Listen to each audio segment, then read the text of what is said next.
guys, welcome to another fabulous episode of the Boston Chris podcast. Guys, we are super excited about our guest this week. What a brilliant individual, an iconic person in the music, film, and TV industries. And I'm just going to name some of the folks that have recorded songs from this incredible songwriter.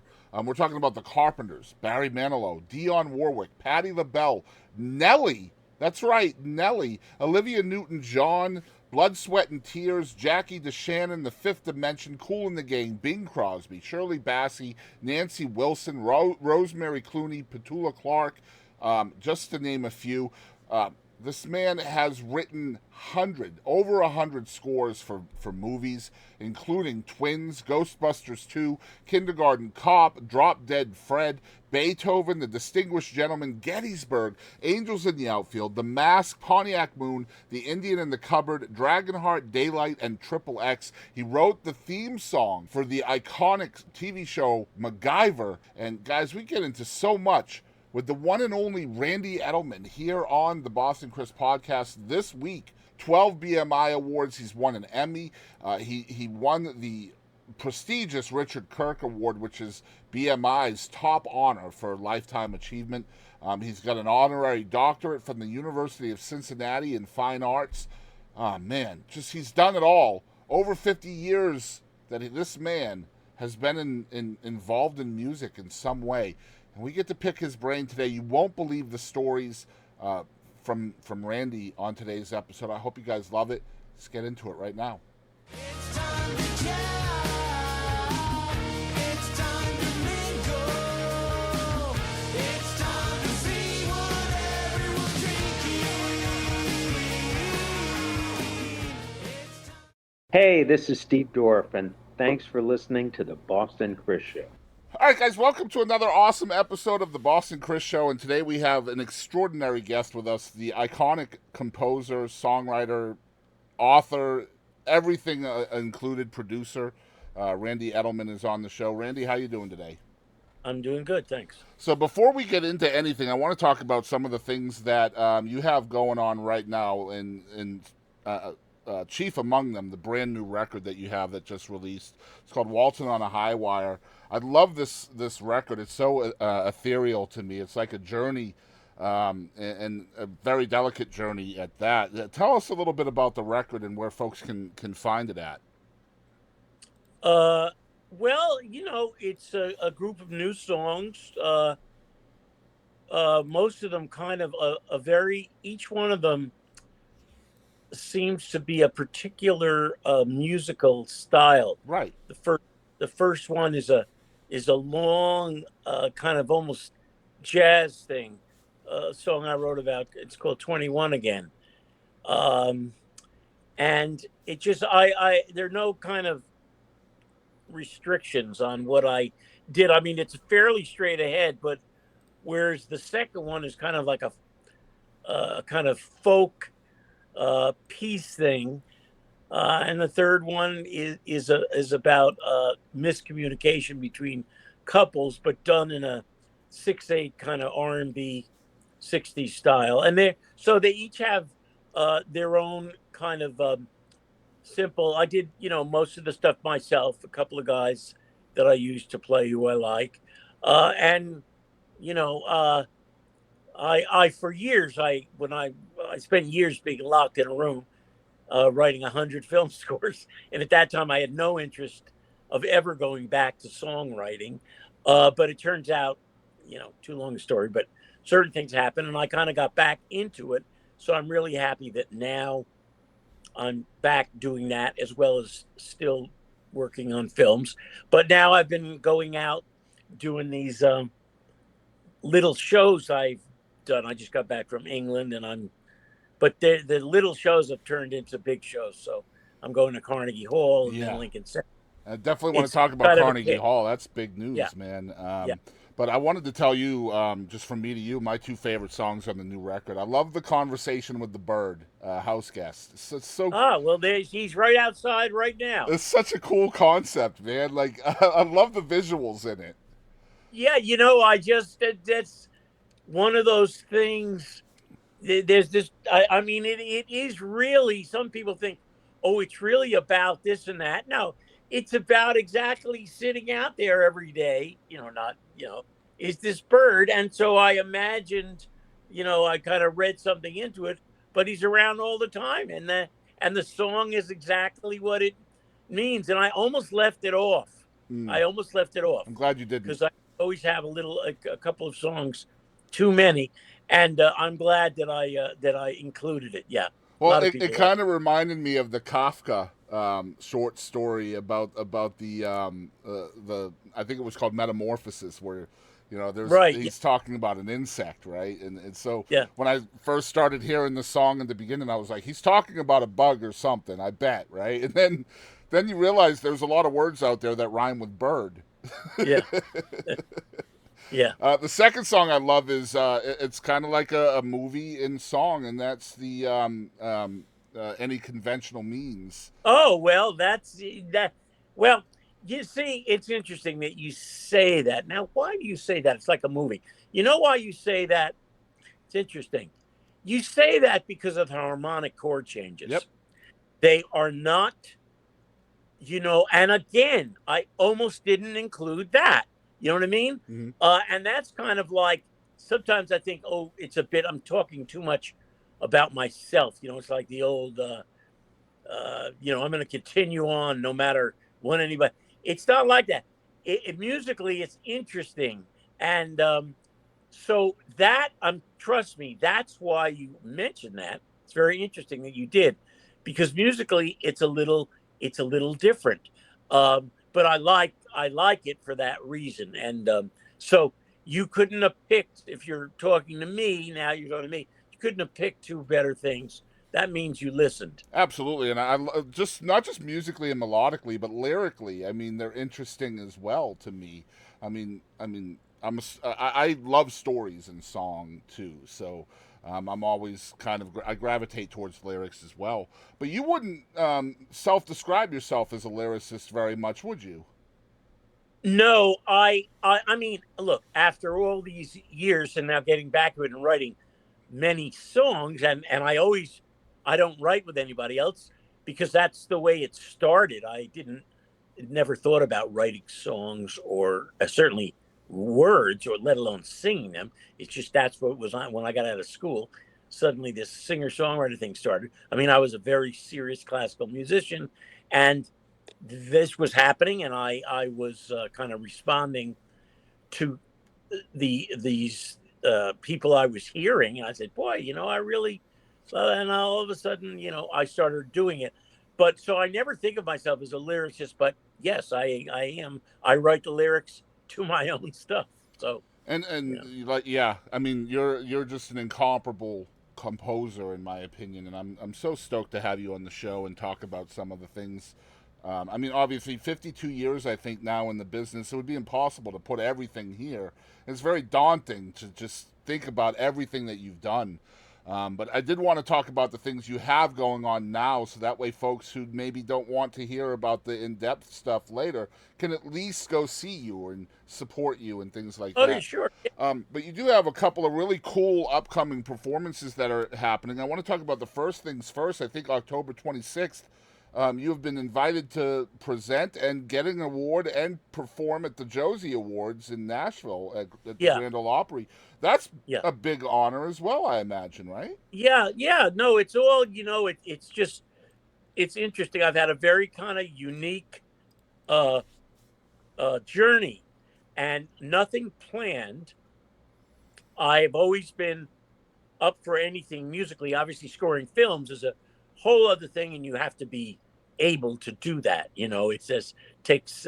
So I have the background and the kind of the savvy in the studio and with conducting and orchestrating to do that. But a lot of the stuff, opportunities come about, and I've been able to. And you have to have the opportunities, and then you have to be able to take advantage of them. And luckily, I've been able to. Not that there haven't been a million ups and downs, and like anything else, just like anything else, you get knocked down much more than you're up. But you've got to just, if you believe in what you're doing, you're passionate about it, which I've always been about. my music that I'm writing, be it a song or a film or a theme or what.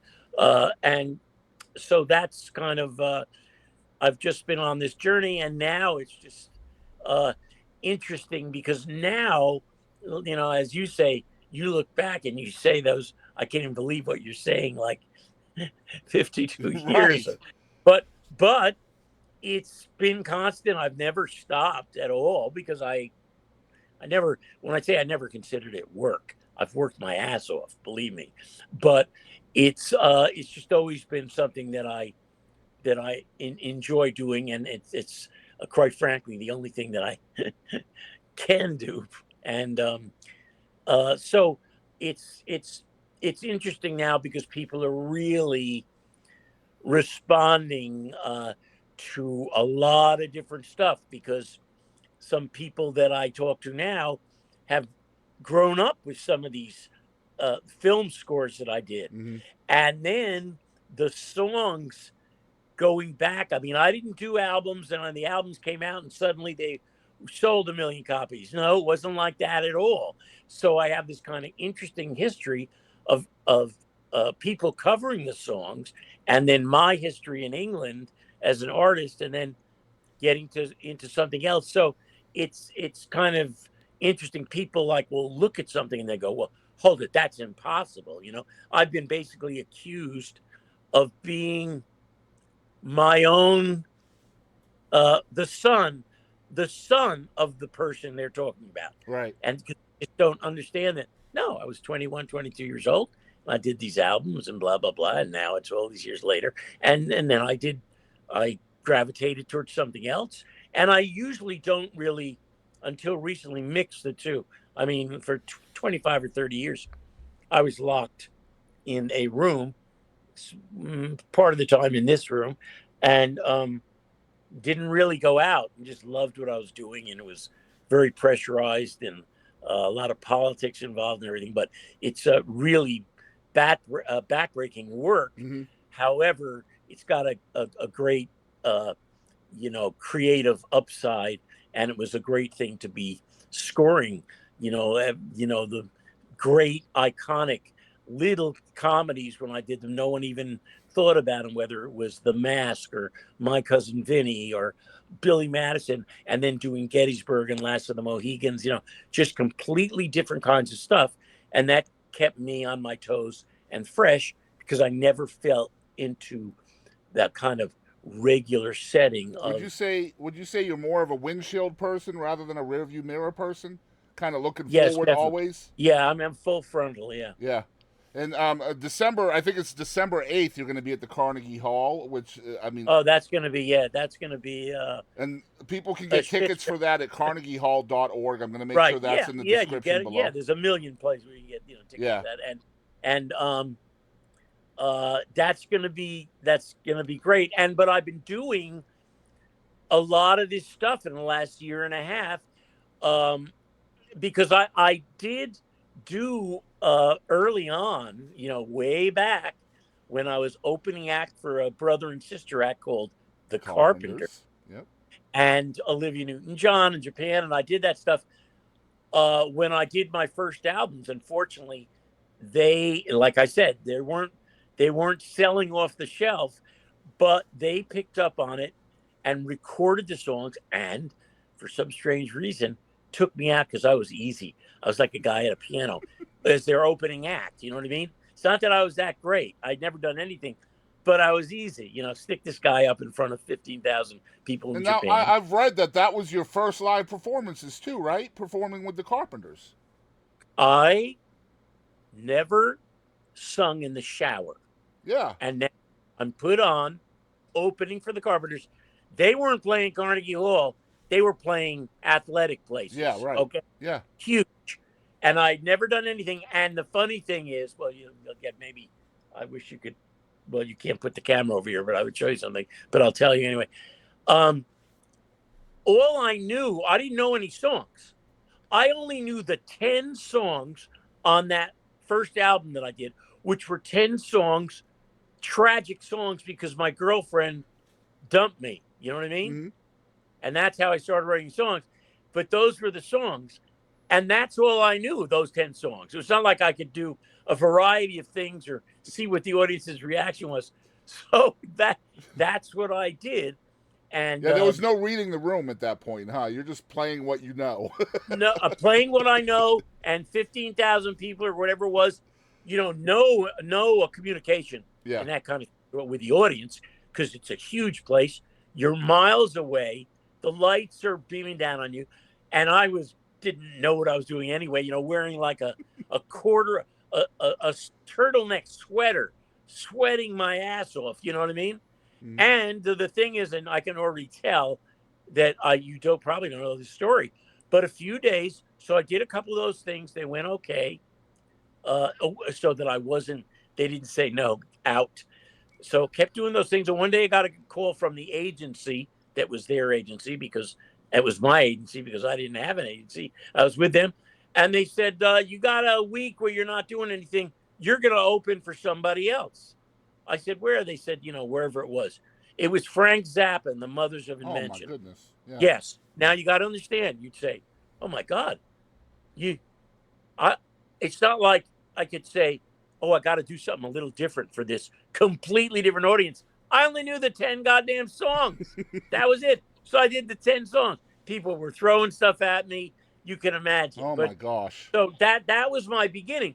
And then after then, I did not continue doing that very much, going out, because the records didn't happen. And I did a couple of opening things, but I was out there. And then, I just mainly wrote stuff and did my albums. And then years later, I did a few films early on, but these things don't happen overnight. Mhm. So I have a long history, but it was always constantly happening. It was always happening. And so you grew up in Jersey as a youngster, and I don't know if you know the name Steve Dorff. We just recently had him on the show. Yeah, I know Steve. Okay, Sure. so He's out here. Yeah. So he was on the show, and he described his. He's got synesthesia, so that's kind of, he sees plasmic bubbles as music, and he's always writing scores to everything he sees in his life. With you, it's a little slightly different than that, right? You can kind of hear music and then just immediately play it. Is that essentially the truth? Yeah. No. Well, I don't hear it. I mean, when I do a score, I look at something and I get turned on. When I'm writing a song, the best songs I find are the ones that, yes, I wrote about something that's happening to me in my life, or a person, or an event, or turned on to some kind of political subject. When I write scores, I look at an image, and, well, if you do this kind of thing, you have to have the ability. You could be a great musician and not be a great composer. And you can also be a great composer and not be adaptable to be a film composer. Right. You have to be able to look at something. And I always say, you have to be fast, because you don't have any time. I could spend a year on every score, and you may have a week or 6 weeks. You have to look at something and write something fast, and it has to be right. If you look at it and you write it fast and it's wrong, that's no good. And if you spend too much time on it, then you're the next day it's gone by you. So you have to be able to do that. And anybody who flourishes in this arena kind of has to have that ability to do that, Right. to make a good judgment. And then, of course, there's the whole working with a director and that whole kind of. So being fast and right is kind of your avenue. Well, it's anybody who does this. I mean, I'm not talking about now the songs or the album. Right. Who writes for film?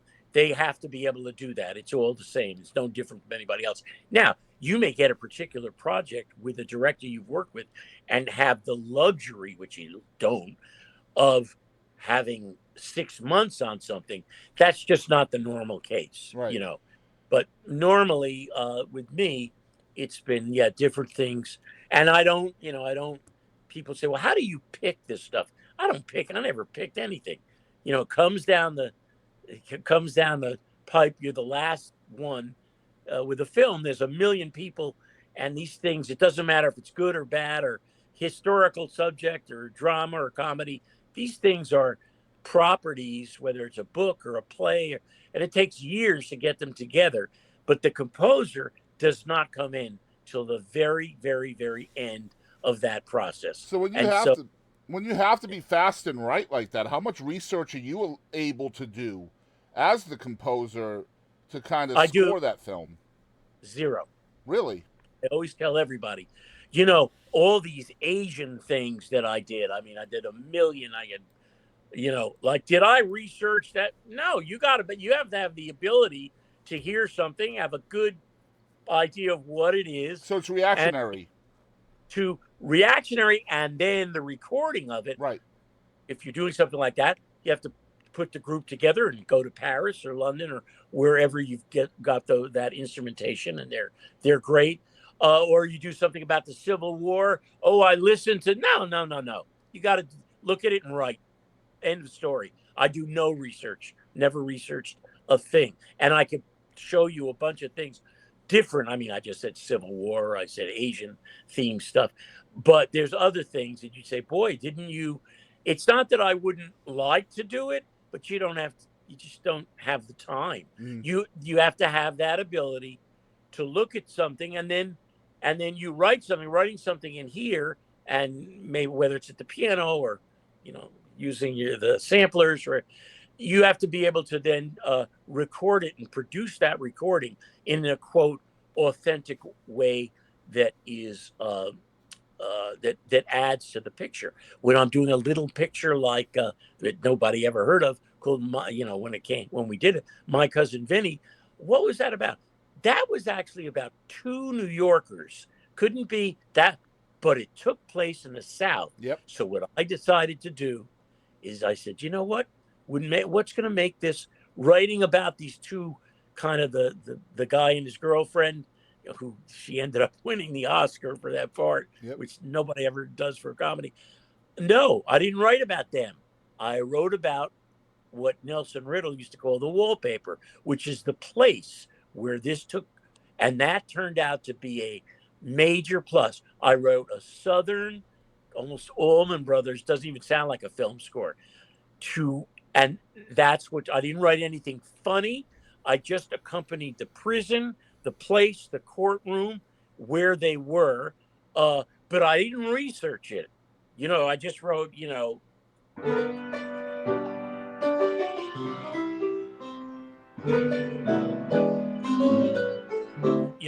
lazy Southern music. I love the intricacies of who you are. You guys might notice on your screen where it says Randy Edelman, the words DR, the letters DR are not there. You are not a doctor, but that was kind of the plan to begin with, was for you to have Dr. Randy Edelman, but somehow or another, the whole pre-med but I did get it. Oh, did you? Yeah, the honorary doctorate, right, from Cincinnati. Yeah, and how about who I got it with?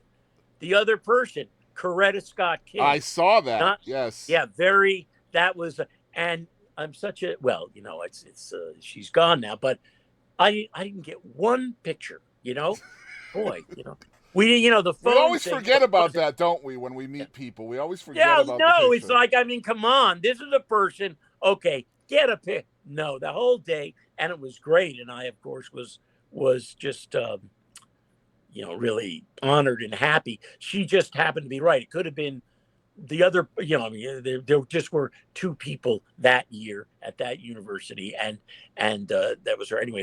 So I did get it. It wasn't the MD, but it was at least something. Well, you can still put that there, though. So there you go.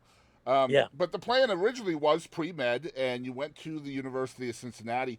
But if I'm reading this correctly, and correct me if I'm wrong, but you essentially started being successful with music because of a girl, King Records and all of that. I'd love to hear your story behind that, because it was kind of a girl at the time that shaped it, right? Oh, yeah. Well, come on. It's always a girl. Always about a girl. Yeah. It's always about a girl. Sorry, everybody, whether that's, that's cool to say these days, but it's always about a girl. Absolutely. And when I was a kid, music was not happening. Now, even though the Beatles started happening, all that stuff, the only thing that was important in New Jersey, in my town, if you want, was sports. Mm-hmm. You know what I mean? Yep. That was it.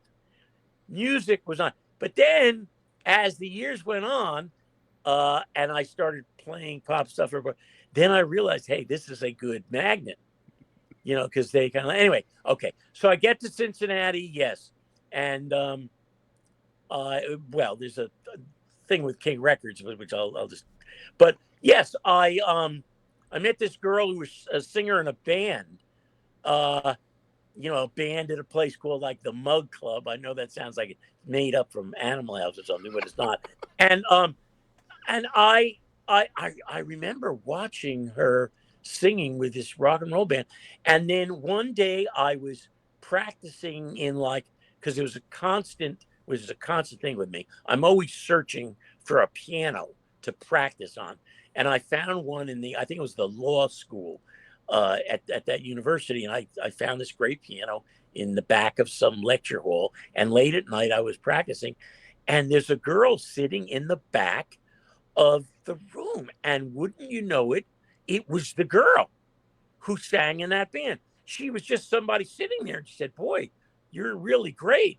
And it was her. I didn't want her. I didn't say oh, hey, I know who you are. You sing in that band at the Mug Club. But anyway, I said, you should record some of my songs. And it was like, really? Well, I didn't have any songs.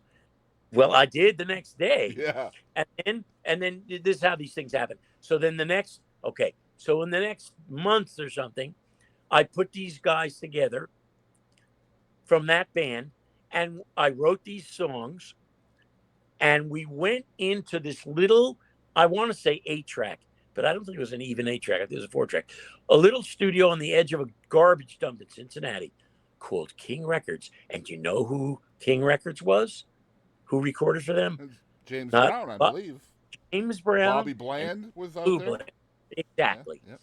And that's where my story outside all the classical stuff began, because these people saw me conducting these kids I bought from the school to play like strings on these songs that I wrote. And then they said, hey, you know what? At that time, people recorded, the closest to there was Chicago. That was big time. Or not Nashville, Memphis. And they would go there and put horns or strings on these tracks. And they saw this kid, I was about 16, and they said, you know what? We'll just give this kid a couple of bucks and we'll have him do it here with these, because it didn't really make any difference. They were good enough, these players, to play overdubs over these tracks. Mm-hmm. And so that's sort of how I started. And by the time I got out of school, I had a bag full of these R&B tracks and stuff. And anyway, that goes back to the girl. I could get into that more, but I won't. But yeah, that's what it was. I just basically made up a story that I had these songs, and then I had to deliver. Yeah, I had to deliver. It's really funny how many people or musicians' genesis story starts with a girl. Come on. Why'd you learn why'd you want to play guitar? Well, I wanted to get girls. Right. Well, I never played the guitar. I just stayed here at the piano. But right, exactly. No, but it's well, and that, like I said, that was it wasn't that it was later, it was happening, but it didn't get to be really cool, that the other thing was still that old fashioned sports thing was still the big thing, mm-hmm. the football hero thing, which I wasn't about to do. But, well, these circumstances were paramount too for you, because when you end up back in the New York, New Jersey area, you're essentially trying to get on board with April Blackwood, and you're using those tracks from King Records to help. Right, I walked in, I walked in through a cousin of mine or something. Yeah, I mean when I realize and hear and talk and tell these stories, well, maybe he didn't get me an appointment, he couldn't, but he did. And I walk in and there's a guy named Tony Orlando behind the desk who's running April Blackwood, and you can't make this shit up. I know. And this is before that Tony Orlando and Dawn, but it was the same guy. Yeah, great, terrific guy, wonderful guy. And he said, when you get out of school, come back here. Yeah.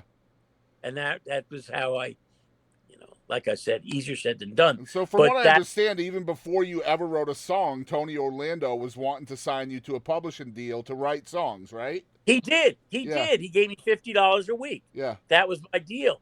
$50 a week, April Blackwood, and I hadn't written a song. But he wanted me, he saw something and he wanted me to be around. Mm-hmm. And that's the way he'd get me around, by signing me as a songwriter. Mm-hmm. Even though I wasn't song. Now, then I started running songs, And so there was I'd like to break up your career into different eras almost. And the first era really was this, obviously the 70s, and you had all of these records that you were putting out that you alluded to earlier. I don't want to use like a negative word for this, but these records were almost like a distraction for you, right? Just to get to a point where you can compose and write scores? No. They were what was happening for me. In other words, I always say I hit this period after I got out of school and went there with the bag of stuff, and I played in a couple of shows on Broadway, right? Which was a great union gig. Now, this was all very fast. There wasn't years and years. We're talking literally months. Okay. And this thing happened with these singer-songwriters, and and then the thing at April Blackwood happened, and I suddenly was in studios. So what the hell?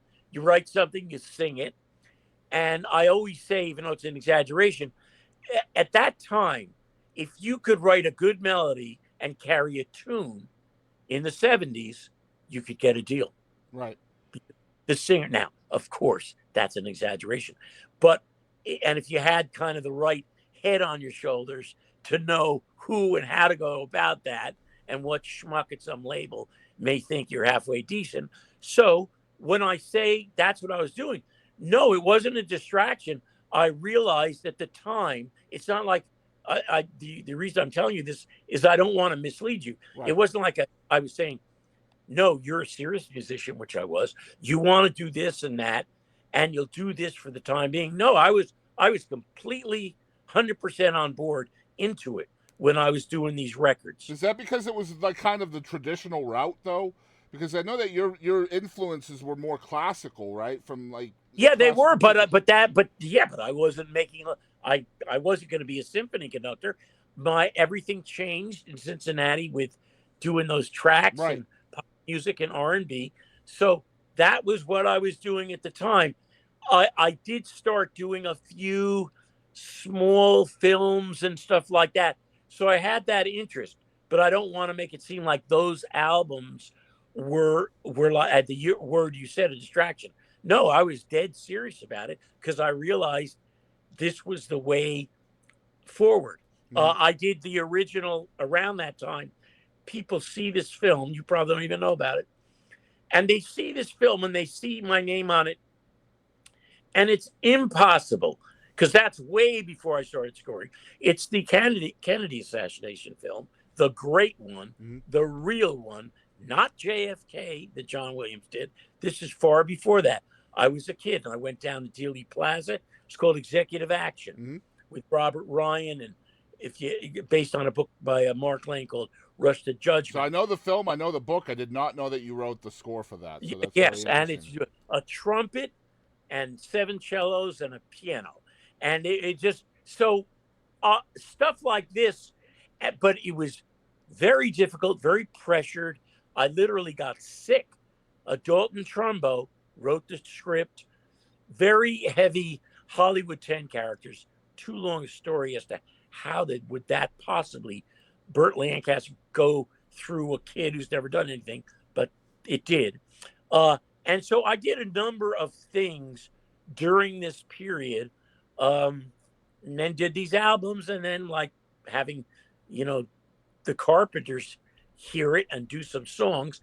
That was like a stamp of approval on me. Absolutely. Because there were no sales. There was not, and then somebody else, and then a couple of great R&B singers and standard singers like Nancy Wilson doing songs and all kinds of people. And then this stuff started happening in England with me as an artist, those albums, but nothing here. And then when I was in England, some crazy thing happened, and a guy named Clive Davis saw me on Top of the Pops, and I sent him a song for Barry Manilow, and I had a #1 record with Weekend in New England, and things started happening. But it still didn't break out. You know what I mean? Mm-hmm. I wasn't. I still wasn't the most Diane Warren. I wasn't the most recorded. So it was. It worked out for me perfectly if I could plan it, because I could never score movies had one of those records of mine been a hit single. Yeah. It doesn't work like that in this town that I'm in now, which I'm in Beverly Hills, in Hollywood.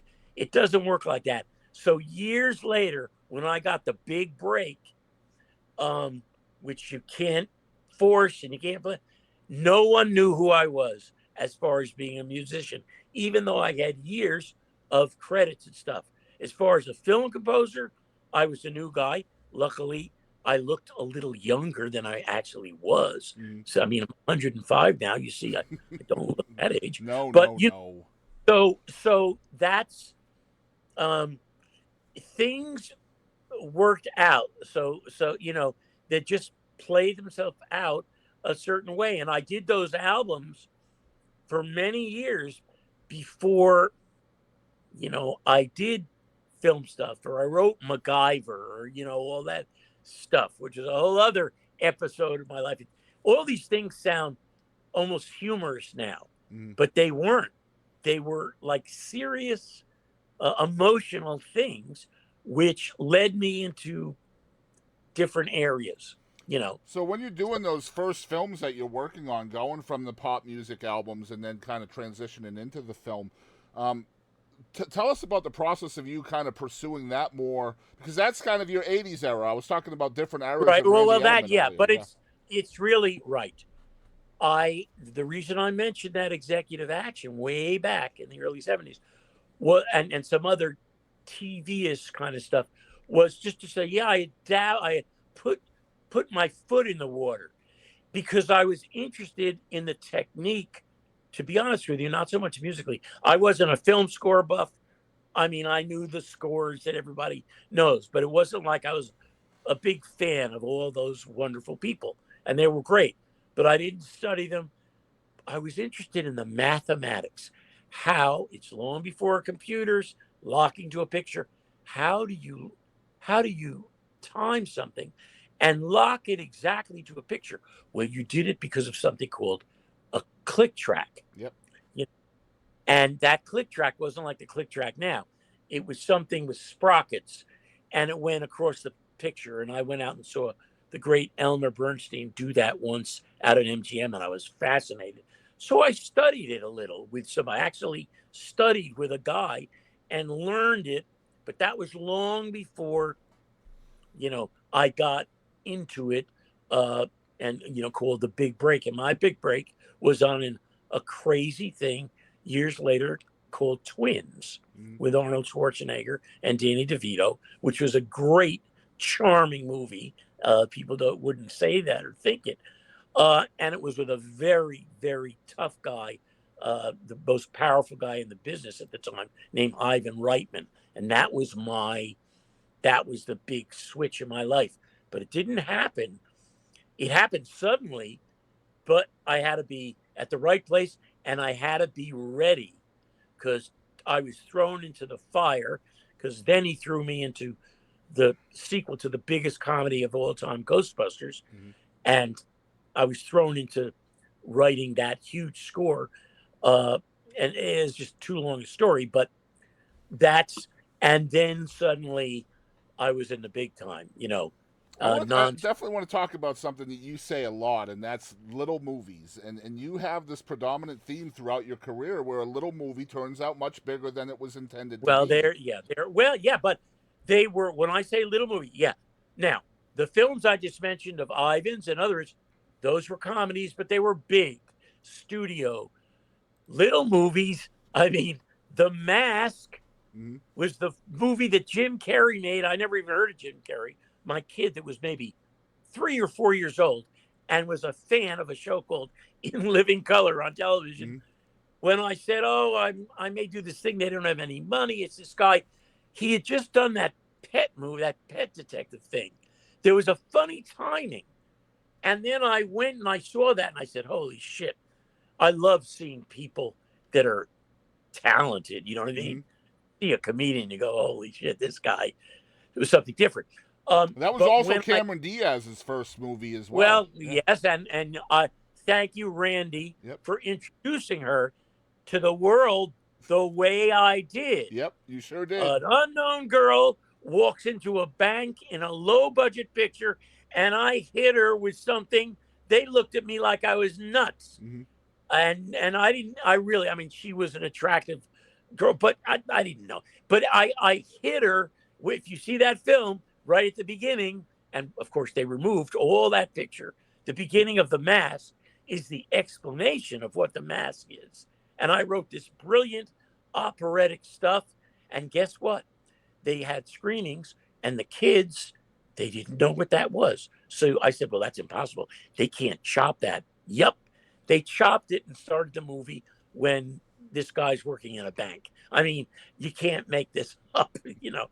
But anyway, it was a little movie when I started it. Now, very quickly, 6 months later, it came out. It was the biggest thing in the world. Yep.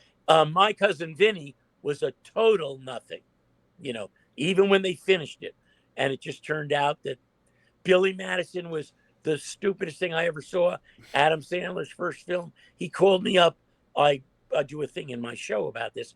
He begged and pleaded. And I said, I've got to, I'm not doing comedies anymore. You know what I mean? I suddenly had a real attitude.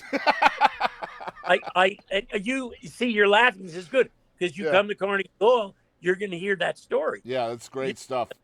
When you said I can't make this up, you made me think of the Adam Sandler story. I was going to ask you on it, so this is perfect. Yeah. And so I told him, I said, "Listen, man, I've done. I mean, because these big ones, small ones, they were so successful. I was like, I was the king of comedy. Now, honestly, I wasn't writing anything funny for any of these pictures. I was writing romance, action, darkness. That if you have to write something funny for comedy, it means that the person in the lead, whether it's Joe Pesci or Jim Carrey or Eddie Murphy, they ain't doing their job. That's right. You don't need to accompany their shit. Like I said, my cousin Vinny, what did I write? I wrote the South. Yep. I didn't write their New York, Brooklyn lingo. That I didn't need it. So anyway, I told him, and then you'd have to come. You made Adam Sandler sing to you on the phone, right? I made him. I said to him, yeah, and I go over this in the show. The guy calls me up, and I said, "Listen, man, I'd love to do it, but," and I mean, I acted like I didn't know who he was. I knew who he was, and then he was so persuasive that I said, "You know what? A few months ago, I saw you do something on Saturday Night Live. It was called the Hanukkah song. And I remember seeing that and saying, oh, you know, when I do the same thing. If I want to do something that's kind of quirky and you come up with a good idea and you do a couple of bars and everybody laughs, this wasn't that. This was a whole damn opera that he wrote, very involved, which meant he had a lot of talent. So I said to him, I saw you do that. If you can sing me that over the phone, we were on a landline. If you could sing me that, I'm not saying I'll do your picture, but I'll allow you to send it over to my house tomorrow and I'll look at it. He gets on the phone 10 seconds later and he plays probably 4 or 5 minutes of that thing. And I was on the floor laughing. So the next day he sends it over. I call him back and he says, I say, listen, this is the stupidest thing I've ever seen. I said, I don't know. And he said to me, I'll never forget, he said, that's exactly why you're the only person that I know in town who can do it properly. You know, it started out with a guy dressed up in a penguin suit running around a pool. Just ridiculous. So anyway, yeah. So I told him, I said, okay. After I saw it, I called him. I said it was stupid. He didn't take it personally at all. And he said, I said, okay, there's a whole thing with film composers and directors, and they take up your time, and it's just a horrible thing. You have to plan when you're going to write and when they're going to come over and want to look at stuff. So I said, look, I will do it. I'll do it for you. When's the recording date? He said it's, in a month or something. I said, okay, but you cannot call me, and you cannot come by my house, and you cannot hear a note. And he said, deal. Nice. And I saw him again until the first scoring date. And then in the show, I play what I wrote for the opening of that film, but I would never put myself in the kind of jeopardized place of that. I wrote an alternate that was a more straight kind of thing. Oh, nice. Yeah. But when I did it at the studio with a live orchestra, I was going to say, no, that's just a joke, and then do the real one. His face was pressed against the glass when I turned around, and he said, oh my God, that's it. So I never got to do the real opening of that picture because he liked the crazy thing that I wrote. Yeah. So this is an interesting question for me. As a film score composer and somebody who has been described or labeled with a moniker as the king of comedy, really well known for comedy scores. But for me as a listener, some of your most epic contributions to film, in my opinion, came from Last of the Mohicans. The Mummy 3 is one of my favorite scores of all time. I love the music in that film. So is there, personally speaking, is there something or a specific style of music that you like, or not music, but film, no. I like it. No. I mean, I like it all. The comedies are very, very, very hard. You don't get credit, for writing. I won't say comedy music because I never write comedy music. I write music for a comedy. But it's much easier to write Gettysburg or Dragonheart or The Mummy 3 or Last of the Mohicans because the scenes dictate pretty much what they are. In a comedy, not only do you not know necessarily what to write, but you don't know when to write. Yeah. What to play, which scenes to play. So, but as far as I like doing it all, I mean, the comedies are like puzzles. And, and each director is different. One of the best guys who I had the same experience because he never came by was the great Ron Howard, the nicest person. You think someone like that with the films he's done and his brilliance, and he never bothered me at all. And it's just interesting. And then you're allowed to write something different. But they're all, each one is different because that's not the case. They're not leaving me alone. They're coming by, listening to stuff that they've never heard, wanting it to be their temp score, which I think you know what that means. Mm-hmm. That's music that they temp the whole movie with for a year before you ever get it. And you try to get them off the mood of each of those cues. Yep. I'm not talking about just the music, just the film starts out a certain way and you hear certain music and it puts you in a certain place. And now you get the film and say, oh no, I got a better way. Not just because you're obviously going to write your own original music, but the whole concept may be different. And you try to get these people off that. You spend the whole day playing it for them over and over again when they should be able to hear what I'm talking about if I've done my job on the first listen.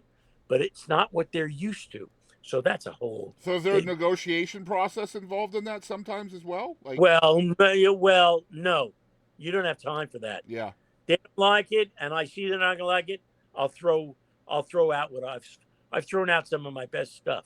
Okay, interesting. Yeah. So here's a question for you. Obviously, music is really important to film and TV scoring and all of that, but I feel like maybe silence is also pretty important in that. So as a composer, how do you know where it is important to have nothing? Well, you don't. Oh, well, that's you're hitting. You hit it on the head. Well, you don't know. That's your choice. Mm-hmm. You have to decide, which is why I alluded to that. And I was talking about comedies, but it's the same for dramas or a period piece. No, you have to know where to play so that when the music does come in, it's for a scene that needs an extra uh, uh, sonic element to lift it emotionally to make it work better, for the director. But silence is important. Now, I once up and it's funny. I was talking about this last night. Involved someone who the name Quincy Jones. Of course. Now, I did a picture called Anaconda. Okay, Mm-hmm. Anaconda was a huge successful picture. I'm the only one, evidently, when I was doing it, that knew it was a comedy. Okay, because John Voight plays a role in it. He's just hysterical. Mm-hmm. But of course, they didn't make it as a comedy. It was made as a real big time Jaws snake thing, Mm-hmm. and it took place in the in South America on the Andes River or whatever, and here's why I bring this up. One of the producers on that picture was, shall we say, friends with Quincy Jones. Quincy Jones has someone who he loves. I can't remember the guy's name. A very famous South American, serious musician, percuss, some kind of, very, the last word in the music from that area. And he literally told this guy, you have to hire this guy. His name was like Dori Kaimi. Now that's fine. Mm-hmm. I'm all for that, except that means that Dori Kaimi is going to have to come through for the goods for 90 minutes of this movie called Anaconda. It ain't just the percussive stuff when the snake comes out of the water and eats the guy's head off in 10 seconds. He's got to, okay, so of course, that sort of didn't work out. And they came to me, and then I had to have lunch with the group over at the Universal Lot or something like that. And I could see this guy was shaking in his boots. I knew that he was. So I had to go ahead. So at a certain point, you get to these things. You don't have to 90 minutes, and forget about it. I never saw him again. Okay. It's the night of the premiere. And there's a reason I'm telling you this. Night of the premiere. And Quincy Jones is sitting behind me with this friend of his, a woman actually, who was the producer. Yeah, I'm not going to get one of the producers of the film. And the film gets done. And so I looked around, kind of like, is he going to say that my score wasn't authentic because this guy never came back? And he says to me, Randy, that was an amazing score. You really know how to use air. Now, this is Quincy Jones, who doesn't, he's going to say, what he was telling me is, he was complimenting me, not that maybe the music's good, but I knew where to enhance the film with the score. Yeah. But I also knew where it was effective not to. Is there a lot of trial and error involved in that? Like seeing yourself try that and failing? No. You don't have enough time. No, I mean like in previous projects. They don't have, Like if you, I mean, in a previous project, I mean, everything you do, you're gaining experience from it. So, like, do you use that experience to know, to take that chance? But there, you know what? Here's the good thing and the bad thing about this stuff. Every project is different. Every director is different. Right. Every story is different. Every story of the making of that project, who's involved. It could be someone that knows nothing about anything, but they bought the rights to a book. It could be a star that they would do it. They're all different. And you, of course, you use your experience as time goes on, right, hopefully in many areas. But you don't go, I don't go to the film mix. I learned I'm not there. I have nothing to do with my music. I give it to them. It's their baby. Yeah. take it out, use it. I mean, Michael Mann on Last of the Mohicans, he'd go from, just some of these guys really experiment. Sometimes it's effective, and other times it's not. Obviously, sometimes the dialogue and sound effects completely override the music. You can't even hear half the music. Yep. And so I always say there's a couple of magic times, and I know what they are when I see the film and I start working on it. When you know you're going to get a shot, you know what? They're on a beach. There's no dialogue. Yes, they can do the sound of the wind, but it can't be too loud. And you know that something that you compose there is going to get a shot if it's really good. And so you get a couple of those moments in every picture, no matter what it is. Right. And sometimes they remove the best thing you've written. Yeah. So a lot of times I've been very fortunate with these. I kind of created I didn't create the business, but the whole soundtrack thing. I would put the soundtrack together the way I wanted it. And if they didn't use a certain piece of music in the film and I thought it was great, it's on my soundtrack. And then in the end, somebody will came to me and say, that's not in the movie. And I go, sorry. If I think because it got cut, right? It got, got cut. They didn't use it. Right. Right. So is there a difference from your standpoint in scoring music for film versus TV? Oh, it's totally different. Well, yeah, I don't really score any television. I wrote themes to a bunch of stuff, a lot of sports stuff. And I did MacGyver when it started. Yeah. That was but yeah, it's because that's the different animal. A feature films, a composer works. There's a million people involved. They cost a fortune, and you work with one person, a director. You never work with anybody else. In TV, you work with thousands of people, producers, network people. When I say you work with them, they're just giving their opinions. And you know it's what I mean? probably more theme-based, too, in TV, right? Because it's repetitive. It's an episodic thing. Well, it wasn't. It is, but that doesn't help you. Yeah. That won't help you when you got to write 30, 40 minutes of music overnight and produce it. It doesn't help you. You could use the theme a million times. You still got to record it and time it, and it's a nightmare. So I didn't do that. So we did talk about earlier, you're a windshield guy, not much of a rear view mirror guy, but as you reflect back at 52 years in the business or plus. Don't say that. Okay, I won't say that anymore.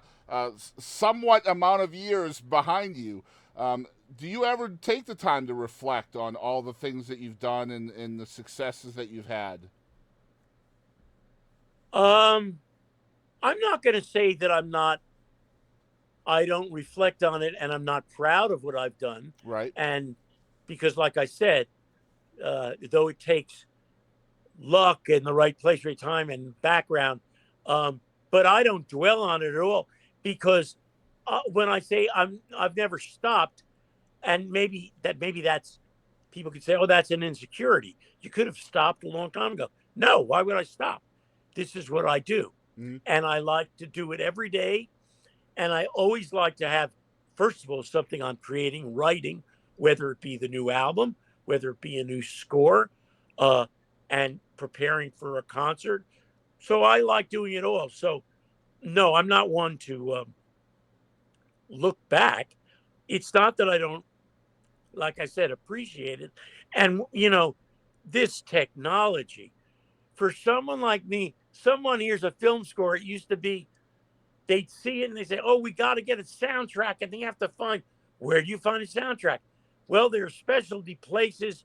Now you just punch up your phone. You hear a movie, you want Randy Edelman score, boom, punch it up. You'll get 20 things of the score, whatever you want, let alone songs. And all those old albums, just press them up, listen to those songs. That's why it's great. It's just great. The last thing I wanted to talk to you about, I mean, I have so many notes here, but maybe we can do this again in the future. But I wanted to talk about. Like I said, do it. What did you say, Randy? Get it out of the way. Do it now. Okay, Go so ahead. I wanted to talk about Shortcut, your story in music about the Panama Oh Canal. well, that's a whole that's a whole what a there. I can't even get into that. That's a fascinating story. Nothing probably will ever see the light of day, even though it because I don't have time. I've been too busy for the last 25 years to go to do what you have to do. You have to go and mount a production somewhere, do a workshop. I wrote the lyrics, Yeah, I love the the music. music. It's phenomenal. I love it. Well, I placed the story of that, and that's a long story. And that was, uh, I mean, and I went to see, walked right off the street, literally, to at the time that I read a book. I didn't read a book to write a musical about it. I wrote David McCullough, the great author, historical author. I wrote a book called The Path Seas. Read a book called The Path Between the Seas, and it's the most incredible story in the world in history. No one would believe it. Yep. The building of the Panama Canal, and I came up with this idea. I was actually conducting in Las Vegas. It's a crazy story, but when I had the idea together, who would you take a musical to see at that time? One person in the whole world, Hal Prince. Yep. So I walked in, got in to see Hal Prince. I mean, I don't even have to tell you who that was. And sat down and told him this story and sat at the piano and played him about 15 songs about William Gorgas, the yellow fever doctor, I got him hooked. And the next morning, I was sitting in a deli in New York at 6:30 in the morning with John Weidman, who had written Pacific Overtures that Hal directed and produced. And the music was written by a guy named Stephen Sondheim. John became his writing partner for years, Assassins, all that stuff. And John and I hit it off, and the story started. We worked for about a year, and then, we went in a lot of directions, and it was my fault because you have to follow through with this stuff. So Yeah. that's, and recently, how did you hear the music? It's on YouTube. It's on Yeah. YouTube. I promise you. Oh, well, maybe a couple of things, right? Let me check for you. But yeah, I'm pretty That's- sure. Yeah, it's on No, it's on your YouTube channel. 3 songs. Oh, God. Yeah, there's 50. Right. Okay. Yeah, there's 50 songs. Yeah. Okay, well the 3 I heard are phenomenal. I love. Oh, well, them. thank. Yeah, Well, absolutely. they are this. Yeah, and if I decided tomorrow, okay, I got to do this, and I shut down, I'll get it going. I'm not saying I'll open on Broadway, but that's a lot of doing, and I just can't do it. I wrote the music in that time, and the music is as good as it ever was.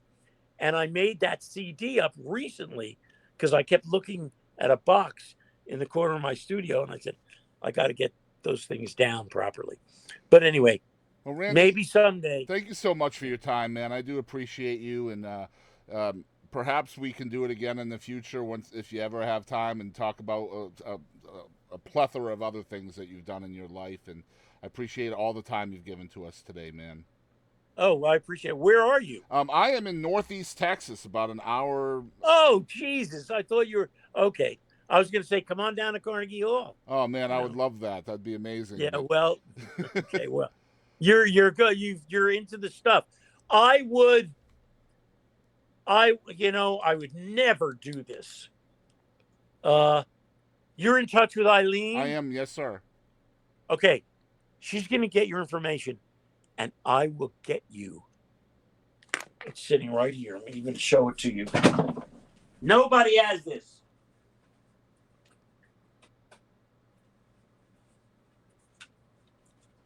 You see this? Oh man. Okay, nobody has this. I'll get you Panama. She'll give me information. Somehow, I'll get somehow. I mean, like I said, I'll get you I mean, this all I have is a CD. Well, make I sure mean, I you have- sign it now. Make sure you put your name. No, on I'm it. not. No. Because you listen to those things, you'll really get, and it's got a little about the story in there and everything. Awesome. But Well- and then you can come and produce it. Come up with like 25, 30 million should do it. Yeah. Well, And we open close in one night. I'll start a GoFundMe. Yeah, do it. All right, Randy. Have All a right, great one. take care. Have a good. Nice to see you. All right. Bye-bye. Thank you. All right. Hey, this is Jerry Phillips, and thank you for tuning into the Boston Chris Show. It's